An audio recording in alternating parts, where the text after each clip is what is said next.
다윗은 하나님께 최고의 은혜를 받은 자입니다. 성경에 보면 노아도 하나님께 은혜를 받은 자다 그랬습니다.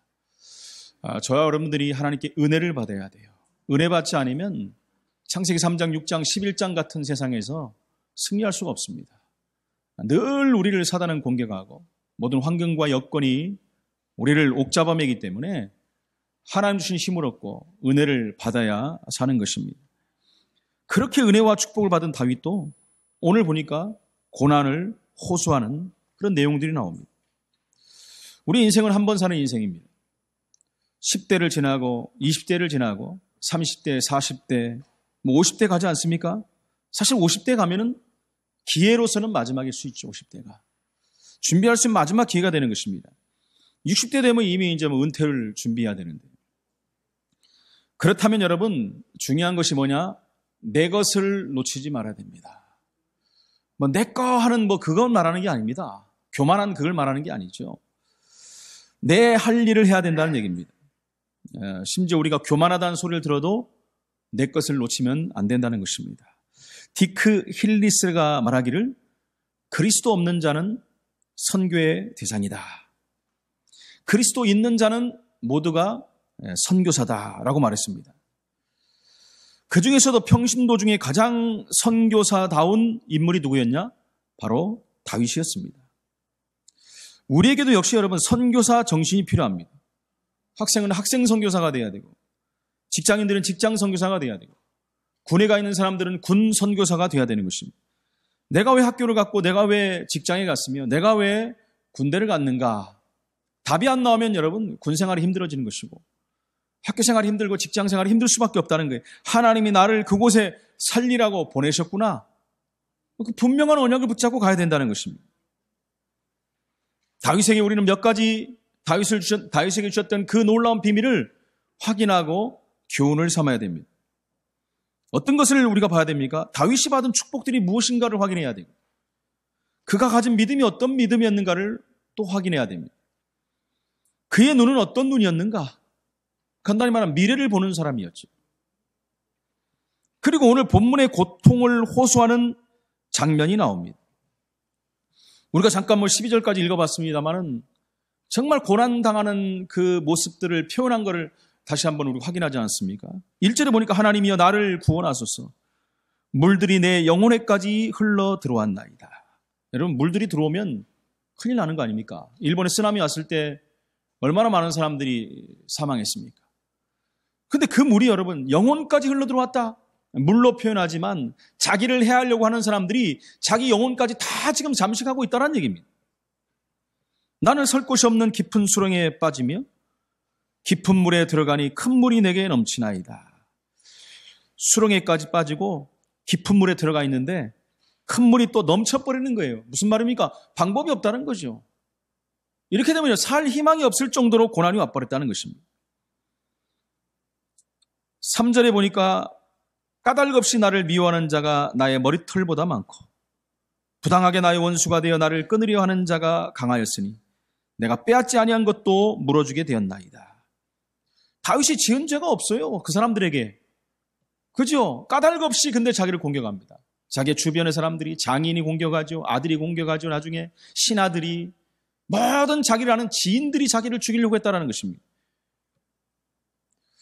8절에 보니까 내가 나의 형제에게는 객이 되고 나의 어머니의 자녀에게는 낯선 사람이 되었나이다. 그거 얘기하는 거예요. 자기의 친족들도 가족들도 자기를 해하려고 했다는 것입니다. 심지어 12절에 보니까 이렇게 표현합니다. 성문에 앉은 자가 나를 비난하며 독주에 취한 무리가 나를 두고 노래하나이다. 무슨 말입니까? 성문에 앉은 자라는 것은 여러분 높은 위치에 있는 자들을 지금 표현하는 거예요. 바리새인들이라든가 지금으로 말하는 바리새인들, 대법관, 서기관 그 당시 말하면 성전에서 가장 큰 위치를 차지하고 있는 제사장 이런 사람들 그런 사람들을 말하고 있는 것입니다. 그러면서 뭐라고 하죠? 독주에 취한 무리가 저 밑에 있는 서민들까지도 다시 말하면 모든 사람이 자기를 공격하고 있다는 것입니다. 자기가 비방거리가 되고 심지어 우리가 시므이가 비루한 자여라고까지 하지 않았습니까? 이렇게 고통을 호소하는 장면이 오늘 말씀에 나오고 있는 것입니다. 그럼에도 불구하고 다윗은 구약 최대의 평신도 선교사였다는 것입니다. 오늘 본론의 첫 번째 보니까 환난을 두려워하지 않았습니다. 그러니 여러분, 환난이 오는 것을 알고 있었죠. 시편에 보면 환난이라는 게 얼마나 많이 옵니까? 지금 다윗에게. 그러나 환난은 오히려 그에게 있어서 축복이 됐다는 것입니다. 믿음 약한 자들은 환난을 당하면 그나마 있던 믿음마저도 다 사라져버립니다. 대부분의 환난, 어려움 앞에서 회피하기를 원합니다. 인정하지 않고 부정해버립니다. 그리고 염려합니다. 보통 사람들은 환난이 오면 두려움 속에 빠져버리는 것입니다. 보통 사람들은 어려움이 오면 계산도 하게 됩니다. 어떤 사람은 자기가 손해될 것 같으면 그 자리를 피해버리기도 합니다. 그러나 믿음이 있는 자는 환난 당하면 그 안에서 하나님의 계획을 보게 된다는 것입니다. 다윗은 바로 그런 인물이었습니다. 환난을 두려워하지 않았어요. 이스라엘 민족이 벌벌 떨고 있을 때, 왕과 장수마저도 모든 군인들이 떨고 있을 때마저도 그는 골리앗 앞에 달려갔습니다. 골리앗 앞에 달려가서 일격에 골리앗을 쓰러뜨려 버렸습니다. 다윗의 성격을 보십니다. 우리는 환난을 두려워하지 않았다. 그는 여러분 한두 달만 쫓겨다녀도 힘든데 10년에서 20년을 쫓겨다녔어요. 그렇게 되면 사람이 어떻게 됩니까? 피폐해져 버릴 텐데. 그러나 그는 두려워하지 않았습니다. 그가 사무엘로부터 기름 받은 후에 20년 만에, 그러니까 10살 때 기름 부음을 받았지요. 왕이 될 것을. 그 금방 된 거 아니잖아요.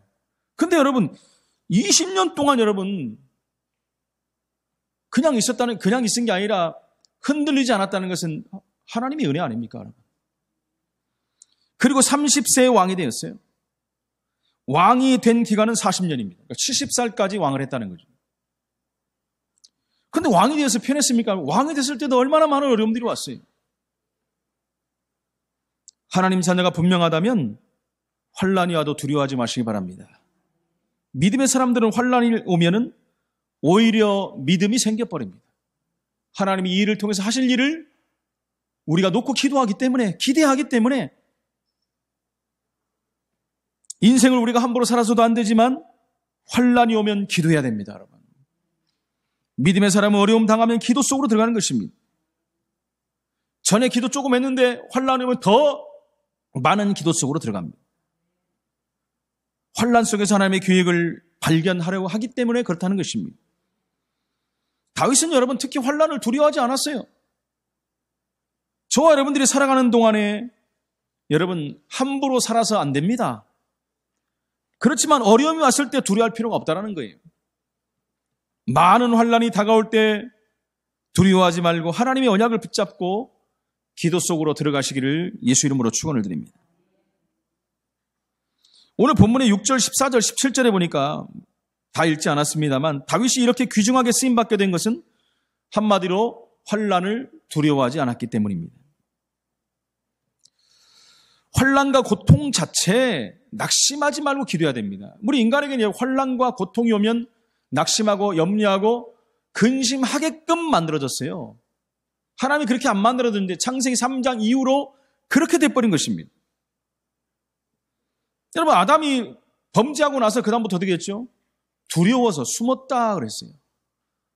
두려움이 와버리면 원래 두려운 존재가 아닙니다. 죄를 짓고 나니까 두려움이 오고 염려가 오고 근심이 오고 걱정이 오고 문제 속에 넘어져 버리는 것입니다. 우리는 거기서 낙심하지 이유가 없는 것입니다. 기도하고 용기를 내야 됩니다. 믿음 가진 사람이 용기 내지 않으면 건강도 정신도 모든 것도 다 약해질 수밖에 없는 것입니다.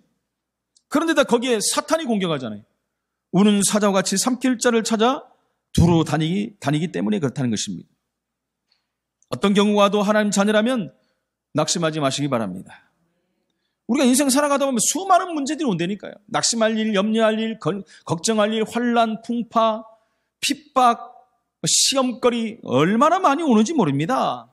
이 땅에 사는 자체가 그래요. 믿는 사람도 다 옵니다. 안 믿는 사람도 오고 믿는 사람도 오는데 믿는 사람은 그것이 올 때 다르게 반응을 하게 된다는 것이죠. 어떤 경우 와도 하나님 자녀라면 낙심하지 마십시오. 내 생명을 주관하신 분이 하나님이시라면 하나님 자녀는 반드시 승리하게 되어 있습니다. 다윗은 어느 정도 확신을 가졌습니까? 우리가 잘 아는 메시지 아닙니까? 부모님이 나를 버려도 여호와는 나를 버리지 아니하신다. 아니, 부모님이 어떻게 버립니까? 이 시대 보십시오, 여러분. 부모님이 버리는 정도입니까? 자녀를 해하는 일들까지도 비일비재하게 일어나는데 지금. 완전히 이상한 시대가 돼버렸는데요. 아무리 그럴지라도 여호와는 나를 버리지 않으신다. 그런 믿음과 고백을 한 자가 다윗이라는 것입니다. 다윗은 믿음과 용기로 환난을 두려워하지 않았습니다. 오늘 두 번째, 구원받은 자의 비밀을 다윗은 누렸습니다. 구원받은 자의 비밀을 우리가 날마다 누려야 돼요. 내가 누구라는 걸 알고, 나의 생명을 주관하신 분이 누군지를 알고, 나와 함께 하시는 분이 누군지 알고, 나를 통해서 함께 앞으로 하실 일을 하시는 그분이 누군지를 알아야 된다는 것입니다. 그 자가 이 비밀을 누리는 것이죠. 여러분, 구원의 이유를 일반 종교인 지식인은 모릅니다. 절대 알지 못합니다. 알면은 여러분 구원받게요. 왜 이 땅에 영적 문제가 오는지, 어떻게 영적 존재가 타락을 했는지 세상은 모릅니다. 창세기 1장 2절에 혼돈과 공허와 흑암 속에, 그 흑암 속에 사단이 존재했다는 것입니다. 그 창세기 3장에 5절에 나타나서 아담과 하와를 단번에 무너뜨려 볼 것입니다. 그리고 6장에 여러분 네피림 시대에 빠뜨린 거죠. 모든 사람의 생각하고 하는 모든 것들이 죄악이다라고 성경은 말하고 있어요. 어느 정도 죄를 졌느냐? 하나님이 인간을 만들었음을 후회할 정도로. 그 정도로 여러분 죄악 가운데 깊이 빠진 시대가 네피림 시대예요. 근데 여러분, 와, 그랬나? 지금은 여러분 네피림 시대하고는 상대가 안 될 정도로 더 큰 여러분 이런 네피림 속에 죄악에 빠진 시대가 지금 시대라는 거예요. 그러면서 여러분 바벨탑 시대를 통해서 완전히 인간을 장악해버린 거예요. 인간의 이기심과 인간의 교만과 성공 사상을 가지고 여러분 바벨탑을 짓게 만들어가지고 완전히 무너뜨려버린 것입니다. 사단이 지금도 똑같이 이렇게 이 시대의 바벨탑을 쌓고 있다는 것입니다. 쌓게 만들고 있다는 것입니다. 그래서 여러분 구원의 필요성을 알아야 돼요. 그래서 하나님께서 메시아 그리스도를 약속하시고 하나님의 시간표에 보내신 것입니다. 혼돈과 공허 흑암 속에 있던 인간에게 세상에 빛이 있으라, 빛이 있으라. 여러분 이 시대 정말 빛이 필요한 시대예요. 그 저와 여러분들을 빛으로 불렀다는 거예요. 빛의 사명은 뭡니까? 비치는 게 사명이에요. 왜 그렇습니까? 이 땅이 완전히 껌껌하고 어두워져 버렸어요. 아니 화난데요. 여러분 영적인 것을 말하는 거잖아요. 완전히 어두워져 버렸어요. 영적인 것을 너무나 모르기 때문에 다 무너져 버린 시대가 왔습니다. 우리가 이제 잘 먹고 잘 사는 시대가 왔지만 안 그렇습니다. 영적인 것은 최고의 피폐 속으로 들어가 버렸어요. 이런 범죄 일어나는 성향들을 한번 보십시오. 일반적인 범죄는 없겠습니다만 지금 일어나는 범죄의 성향을 한번 보십시오. 말이 안 되는 일들이 벌어져요. 인간으로서는 참으로 할 수 없는 일들이 너무나 많이 벌어지고 있다는 사실입니다. 심각한 일들이죠. 그래서 하나님은 우리에게 우리 있는 모든 지역에서 빛의 사명을 감당하라고 말씀합니다. 우리 지역은 여러분 똑같습니다. 좌우를 분별하지 못하고 23만 영혼들이 고통 속에 있는데 고통인지도 모르고 흔들리고 있다는 거예요. 풍랑만난 뱃속에서 여러분 지금 침몰되고 있는데 모르고 있다는 거예요. 심판을 앞두고 있는데 모르고 있다는 거예요. 그 현장을 이단 사이비들이 다 장악해버렸어요. 여러분 세상에 지금 가장 지금 이슈가 뭔지 압니까? 얼마 전에 넷플릭스에서 했던 나는 신이다. 사람들이 얼마나 그거 가지고 지금 기독교를 핍박하는지 압니까? 그냥 전체를 기독교로 봐버린다는 이게 문제예요. 정명석 씨 78세 됐는데 감옥에 갔죠, 이제. 나는 신이다. 뭔 신이 맨날 감옥에 가서 살아. 뭔 신이 맨날 성폭행을 저지르고. 사람들은 깨닫지 못하고 자기 종교가 핍박받는다고 착각을 하고 있어요. 자기 교주가 핍박받는다고 착각을 하고 있는 거예요. 완전히 여러분 영이 가버렸어요. 정신이 가버렸어요. 분별이 안 되는 거예요. 여러분 복음이라는 것은 기본을 초월하지 않아요, 여러분. 여러분, 이것이 맞는 복음인지 아무리 보는 것은 여러분, 이것이 기본이 맞냐, 상식이 맞냐를 보면 금방 답이 나와요. 인간 세계에서도 여러분 기본을 초월해갖고 내가 신이다 하고 저지르는 일들이 비일비재한데 그걸 가지고 따라가는 인간들이 얼마나 많습니까? 기준이 뭡니까? 기본이 기본, 기준, 상식 이거 뛰어넘어버리면 복음 아닙니다, 여러분. 근데 그거 가지고 복음이라고 착각하고 다니는 인간들이 얼마나 많은지 압니까, 여러분? 나는 복음 있는 목사니까, 나는 복음 있는 교주니까, 나는 하나님이니까 이러면서 여러분 기본을 뛰어넘어 버린다니까요. 그거는 아니라니까요. 근데 왜 그렇습니까, 여러분? 금방 말씀드렸잖아요. 영이 피폐해져 버려갖고 분별할 수가 없는 거예요. 미혹의 영이 장악돼 버리니까 어떤 것이 진리인지를 모르는 거예요. 지금 그런 시대 왔다니까요. 적그리스도의 영, 거짓 선지자들이 모든 인간들을 다 무너뜨리고 있다는 것이. 제가 늘 말하는, 얼마나 제가 이 말을 많이 합니까? 너무 심각한 시대가 왔어요. 뭐 다른 나라 그건 두 번째고 우리나라 심각합니다. 한국 교회 심각해요, 여러분. 우리가 깨어있지 않으면 큰일 납니다. 우리 후대들 어떻게 할 것입니까, 여러분? 너무너무 심각해요. 여러분들이 생각하는 것보다 10배, 20배는 심각해요. 제가 말할 수 없는 내용들이 너무나 많아요. 그 옛날에 있었던 여러분 네피림 바벨탑 창생 3장 시대는 상대도 안 될 정도로 여러분 시대가 완전히 고장나고 피폐해져 버렸어요. 그래서 빛이 있어야 돼, 빛. 소망은 빛밖에 없습니다. 이 어두움을 물러가게 하는 방법은 빛이 임하는 거예요. 빛이 비치는 거예요. 그래서 우리의 역할이 얼마나 중요한지 모릅니다. 창세기 3장 문제가 발생했을 때 어떻게 살아납니까, 여러분? 여자의 후손이 뱀의 머리를 상하게 할 것이다. 원인자 사탄을 박살내는 길밖에 없어요. 그 그리스도를 보내실 것이다. 여러분, 네피림 시대가 왔고 예수님께서, 우리 하나님께서 이 땅을 물로 심판해 버렸어요. 그럼 잔인한 하나님이잖아요. 다 없애버려도 잔인한 하나님은 아닙니다, 여러분. 약속을 어긴 거 인간이기 때문에. 그런데 하나님께서 사랑의 하나님이기 때문에 기회를 주셨다는 거예요. 방주에 들어가라. 들어가는 자는 살 것이다. 그 이전에 뭡니까? 방주를 만들어야지 들어갈 거 아닙니까?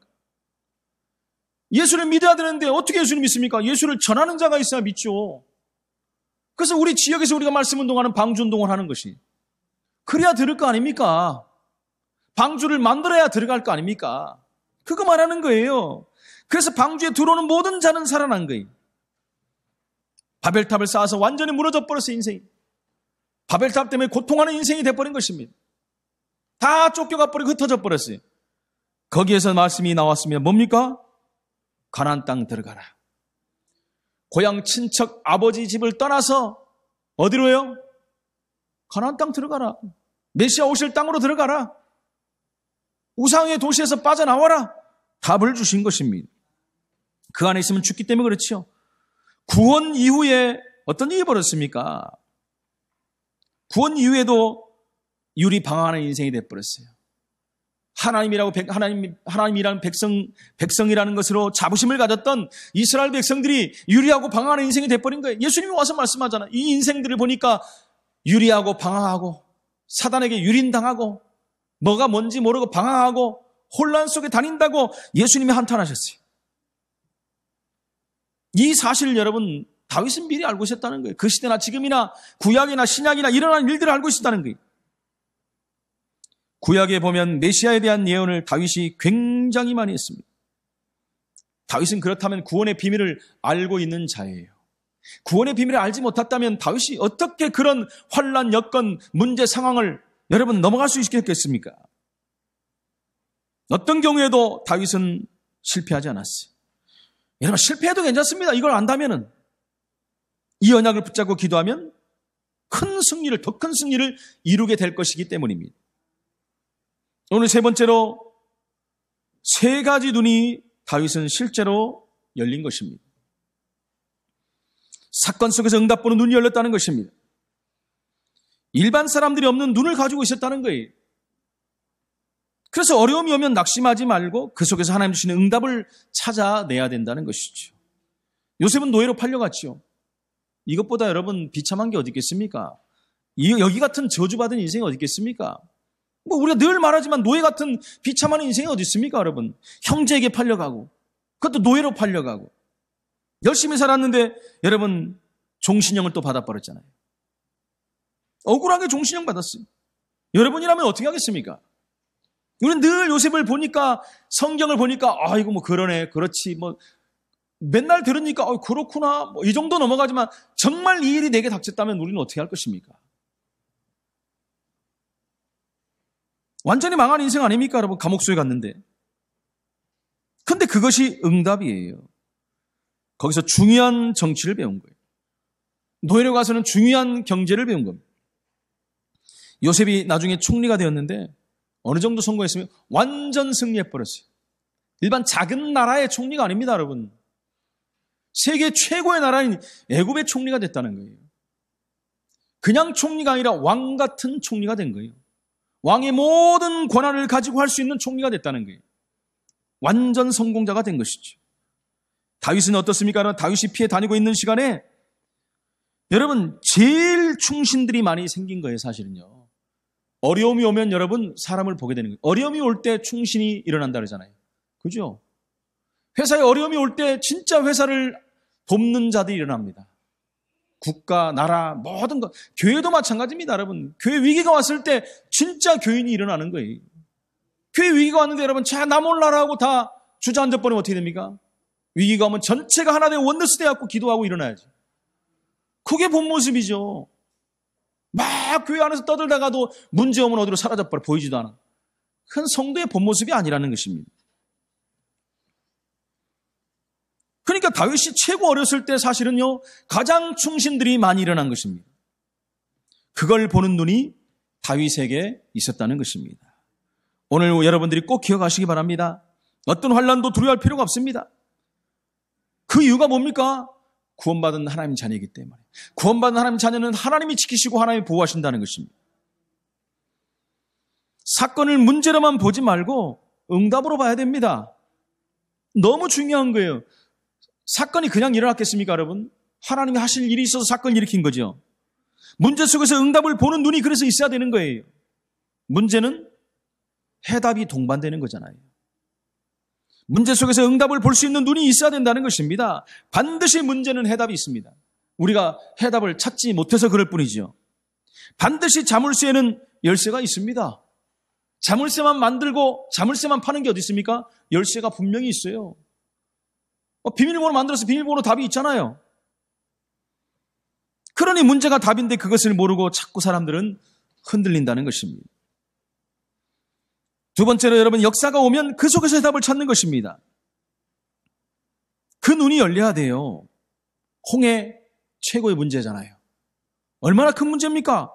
홍해가 왔다는 것은 방법이 없다라는 거예요. 다 막혀버린 거예요. 뒤에는 애국 최강의 군대가 들어오지요. 앞에는 시퍼런 홍해가 있지요. 자기들은 오합지졸이지요. 430년 만에 해방돼서 나왔는데 무슨 힘이 있겠습니까? 죽음밖에 없어요. 날아갈 수 있는 것도 아니고 배를 타고 갈 수 있는 것도 아니고 잠수할 수도 있는 것도 아니고 싸워서 이길 수 있는 것도 아닙니다. 완전히 최악의 상태에 왔어요. 홍해가 그런 거예요. 여러분에게 홍해가 왔습니까? 그건 뭐지요? 하나님만 바라보라는 사이잖아요. 하나님 바라볼 수밖에 없는 기회가 왔다는 것입니다. 그것이 문제가 아니라 가나안 땅이 해답이라는 거예요. 그건 이미 해답을 이미 주셨잖아요. 미리 주셨잖아요. 다시 한번 확인하라는 것입니다. 흔들리지 말고 헷갈리지 말고. 모든 이스라엘 백성들은 하나님의 역사를 봐놓고도 홍해 앞에 다 흔들려 버렸잖아요.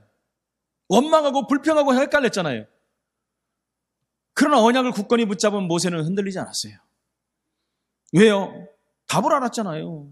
하나님이 분명히 내가 너와 함께 하겠다. 이미 너희에게 가나안 땅을 주었노니. 분명히 말씀했어요. 여러분, 환경을 보고 홍해를 본 것이 아니라 저 미래에 있는 해답을 본 거예요. 하나님이 하실 일을 본 거예요. 그것이 우리 신앙인들이 되어야 된다는 것입니다. 할렐루야. 우리를 가나안 땅까지 인도하실 하나님이시오. 다른 것도 깨닫게 하시는 하나님이시오. 우리와 함께 하시고 우리를 반드시 그곳에 있게 하실 하나님이시라는 것입니다. 그리고 여러분, 잘된 것입니까? 우리에게 막 큰 응답이 왔습니까? 하나님의 또 다른 해답이 들어있어요.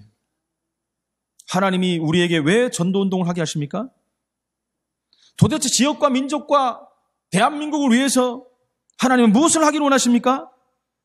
다윗은 이걸 알고 있었다니까요. 나라와 민족을 위해서 해야 될 일이 무엇인지를 알고 있었어요. 그러니까 담대했어요. 흔들리지 않았어요. 위기가 오면 거기서 더 큰 응답을 받아버렸어요. 응답자, 완전 성공한 자가 된 것입니다. 세 번째는 미래 보는 눈입니다. 그게 모든 것입니다, 여러분. 그렇기 때문에 흔들리지 않았어요. 미래가 없는 사람은 흔들립니다. 그죠? 비전이 없으면 여러분 하루하루 살다 끝나버려요. 소망 있는 백성들은 망하지 않습니다. 그렇기 때문에 여러분 그달은 미래를 보고 오늘을 준비하는 자가 되는 거예요. 다윗은 왕 될 것을 알고 있었기 때문에 어떤 경우도 흔들리지 않았어요. 아까 말씀드렸지 10세 때 여러분 기름 부음을 받았는데 20년 걸려서 왕이 돼. 사람들 흔들릴 거 아닙니까 여러분? 나이를 20년이 됐는데도 왕이 안 되네? 아니면 1, 2년 사이에 까먹을 수도 있어요. 말도 안 되는 소리 했구나. 이 안에 성경에는 그런 말이 안 나왔지만 그렇고 아닙니까? 당연할 거 아닙니까 여러분? 너는 나중에 왕이 될 것이다. 기름을 부었는데 할렐루야 아멘 했는데 1년이 가고 2년이 가고 3년이 가고 10년이 갔는데도 아무 일이 없어요. 점점 위기가 가고 문제만 오고. 근데 20년까지 기다린 거예요. 어떻게 되겠습니까?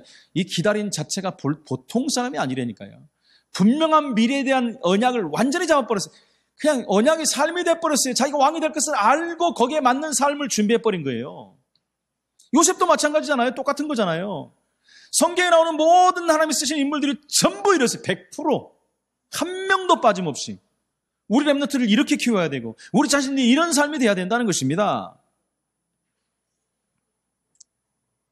흔들린 이유가 없었어요.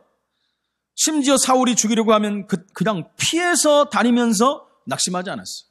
죽일 기회가 있었는데도 안 죽였어요. 그렇잖아요. 여러분 잘못하면 여기서 오판할 수 있어요. 다윗이 사울을 죽일 기회가 얼마나 많이 있었습니까? 2-3번 있었잖아요. 그러면 저 같으면 그렇게 생각, 이야, 내가 왕 될 기회를 하나님이 이렇게 주셨구나. 그렇게 아무리 기다려도 안 됐는데, 이제 때가 됐구나 하고, 큰 일을 저질러 버릴 텐데, 그죠? 그리고 왕 딱 되면 되는 거예요. 근데 여기서 오판하지 않았어요. 네. 여기서 더 큰 하나님의 계획을 본 거예요. 기름 부음 받은 왕을 내 마음대로 할 수 없다는 걸 알았어요. 하나님이 나를 왕으로 세울 것이지만, 그렇다고 해서 그 왕을 내 손에 쥐게 하시는 하나님이 아니시라는 거죠. 그것은 하나님이 세웠기 때문에 하나님이 하실 일이다. 이게 보통 사람이 아니라니까 여러분 다윗은요. 그러니까 낙심하지도 않았어요. 이미 봤으니까. 미래를 알고 있었다는 것입니다. 우리 믿음의 사람들은 미래 보는 눈을 갖고 있어야 됩니다. 우리 세계보안의 연약을 붙잡고 가는 사람들입니다. 세계보안의 시대요, 나라요, 개인을 버리신 적이 하나님이 없다니까요. 여러분 미국을 아무리 그래도 미국을 축복하신 이유가 뭡니까? 미국을 바로 알아야 돼요. 많은 미국에 지금 신앙들이 많이 약했다 해도 믿음의 사람들이 지금도 있어요. 기도하는 사람들이. 대단한 사람들이 있습니다. 많이 있습니다. 우리나라도 마찬가지고요. 저 북한 땅에도 기도하는 사람들이 있고요. 저 여러분 모슬렘에도 기도하는 사람, 어디서든지 기도하는 사람은 다 있어요. 미국은 근데 수준이 다르다는 거예요. 하나님이 미국을 사용하시는 이유가 있어요. 우리는 지난 후에 깨닫잖아요, 다. 그죠? 그렇게도 여러분 우리가 얼마나 감사합니까? 얼마나 깨닫기만 하면 감사한 거죠. 그 고통이 없었더라면 얼마나 좋았을까 할 수도 있어요. 그러나 하나님이 그 이유를 알게 하신다는 것이죠. 그렇다면 여러분 성경에 나오는 렘넌트들은요 미리 깨달아 버렸어요. 미리 깨달으니까 고통도 안 당하는 거예요. 고통이 왔는데도 고통이 아니라는 거예요. 왜 그렇습니까? 미리 깨달아 버렸어요. 보세요. 다윗이 그랬죠. 미리 깨달았잖아요. 요셉이 그랬지요. 모세가 그랬지요. 다 그랬어요. 그것을 헷갈렸던 사람들은 좀 고통을 당했잖아요. 누구요? 아브라함도 좀 헷갈렸잖아요. 초반에. 또 누가 그랬습니까? 우리가 잘 아는 야곱도 그랬잖아요. 그냥 나중에 정상 궤도에 오르니까 헷갈릴 필요가 없는 거잖아요. 결론입니다. 하나님은 전도하는 나라 개인을 버리신 적이 없습니다. 그러니까 모든 방향을 여기에 맞추시라. 우리 삶의 목적을 여기다 맞추시라는 겁니다. 이것을 깨닫는 것이 선교입니다. 가든지 보내든지. 그래서 여러분 늘 고백하십시오. 나는 현장 살리는 선교사다. 그죠? 늘 생각 잊지 마십시오. 왜 그렇습니까? 빛이 임했기 때문에 나는 빛이에요. 빛이 있는 사람은 선교사입니다, 여러분. 구원받은 사람은 선교사예요. 하나님 그냥 구원 준 게 아니라 이 구원의 비밀을 또 말하라는 거예요. 이 어둠 속에 고통하는 자들에게 말하라는 것입니다. 그래서 어떻게 기도하면 됩니까? 하나님 선교할 수 있도록 나를 세워주옵소서. 나에게 복을 내려 주옵소서. 이렇게 기도해야 됩니다. 오늘 여러분들이 세계선교의 응답 속에 참여하는 시간들이 되기를 예수 이름으로 축원해 드립니다. 선교사 대회가 와서 하는 게 아니라 날마다 우리는 이 응답 받아야 돼요. 그래서 전 세계에 죽어가는 영적 문제 가진 영혼들을 내가 살려야 되겠다. 이 다윗과 같은 하나님의 축복을 받는 귀중한 날, 소망의 날이 되기를 예수 이름으로 축원을 드립니다. 하나님 은혜를 감사합니다. 다윗이 극한 어려움 속에서도 흔들리지 않았음은 가장 중요한 하나님 자녀라는 것과 구원의 비밀을 알았고 미래를 알았기 때문에 흔들리지 않았고, 이 상황에 하나님이 함께 하심으로 다윗을 세워가심을 알았던 그 응답 속에 있던 것을 우리는 확인합니다. 하나님 환란이 어떤 환란이 오고 문제가 와도 흔들리지 않게 하시고, 오히려 그 안에서 그것이 하나님의 축복임을 알고 하나님의 계획임을 알고 하나님의 손을 붙잡는 자를 되게 하시고, 정말 이를 위해서 구원의 비밀을 그 가운데서도 누리며 응답의 증인으로 서는 자들이 될 수 있도록 인도하여 주옵소서. 그 현장을 보는 눈을 열어 주옵시고 미래를 보는 눈을 열어 주옵소서. 하나님이 하시는 일을 보게 하여 주옵소서. 방해하는 흑암 세력이 예수 이름 앞에 무너지게 하시고 말씀을 이루는 주의 군대를 동원하여 주옵소서. 지금은 우리 인생 모든 문제 해답 되신 우리 주 예수 그리스도의 놀라우신 은혜와 하나님 아버지 우리를 사랑하신 그 크신 사랑하심과 성령님의 내주인도 역사 충만 교통하심이 나에게 생명 주시고 나를 구원하시며 나와 함께 하신 하나님 앞에 모든 문제 사건 앞에 하나님 바라보길 원하고 가장 중요한 응답을 확인하며 미래를 준비하며 오늘을 가길 원하고 하나님께 영광 돌리기를 원하는 오늘 예배드린 모든 하나님 백성들 머리 위에와 그들의 가정과 기업과 신상과 미래와 후대 위에 성함 공동체 위에 지금으로부터 영원토록 항상 함께 계실지어다. 아멘.